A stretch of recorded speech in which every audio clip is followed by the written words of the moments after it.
This is a more in-depth vlog about my experience with this Weapon R secret weapon short ram air intake that I installed on my 2003 Toyota Matrix.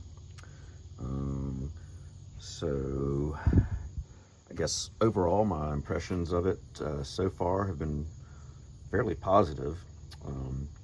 And that's because I did a lot of the things that a lot of people don't do when installing a short ram air intake, expecting just slapping that thing on to give them extra horsepower and throttle response, and then get disappointed when they find out their car is actually slower. The instructions that come with it are not as detailed as I would really like them to be. It kind of leaves it up to the installer to use their intuition and experience to figure things out. One thing that I had to do was, because I have two different connector sizes, the connector size that's on the pipe from the PCV valve, which is under here under the plastic cover, which I replaced. I bought a OEM PCV valve from Toyota. That's one of the things that you need to do, is make sure you have a brand new PCV valve when you're installing something like this. A lot of people neglect that, and they're just injecting like dirty oil-filled air into their intake and greasing up the throttle body. Another thing you want to make sure of is when you take the old air intake off, that your throttle body is clean, that you don't see any signs of dirt, oil, anything that has passed through from the old air filter and PCV valve setup. Also clean your map sensor or replace it. Mine was in really good condition and I was able to functionally clean it. I'd actually done that before I installed this because it was dirty. And see some of the other things I noticed about it. You definitely want to make sure your placement is in the engine compartment that is as far away from heat as possible.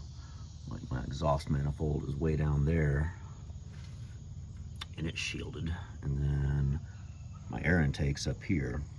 One of the other things that I'm going to do is build a heat shield box around here.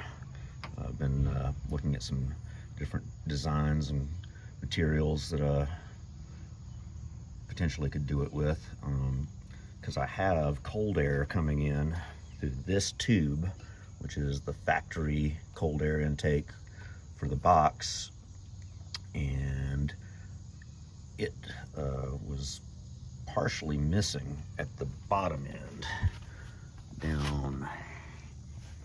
Let's see if I can get you there. Yeah, down there. And what I did was I took some wire reinforced flexible ductwork tubing that was the right diameter and made a fitting for it and connected it to the severed end of the original tube. Then ran that down through the frame, as you can see, and out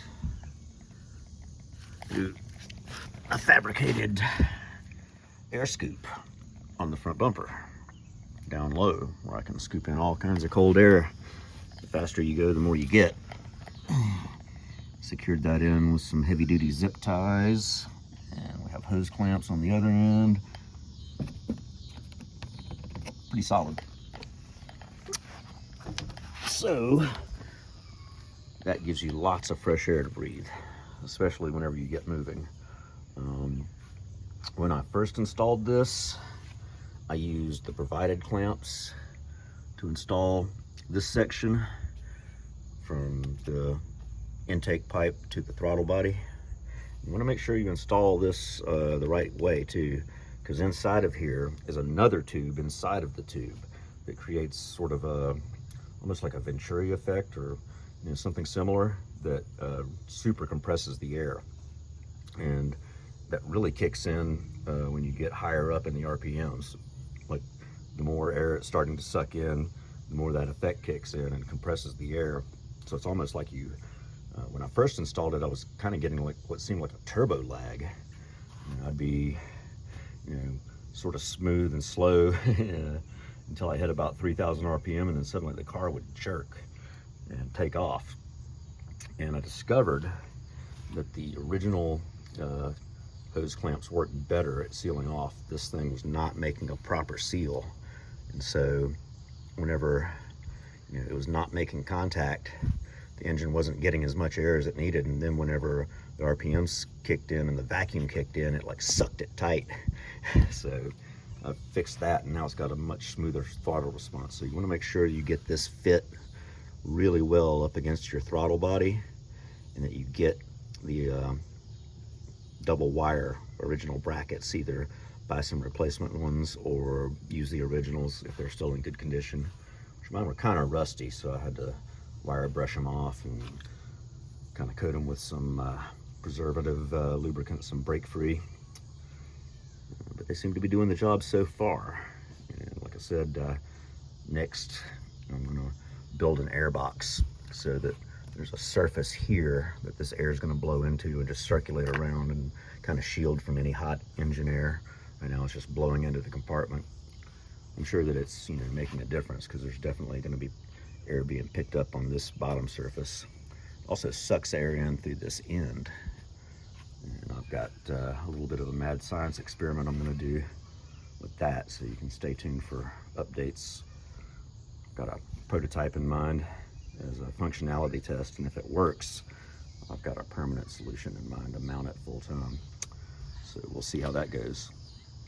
Anyway, just a little quick run through of the short ram induction system that I have on my Matrix.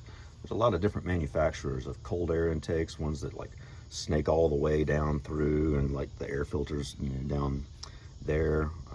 I personally opted not to do that, even though there's some reputable ones that are around the same amount of money as what I paid for this.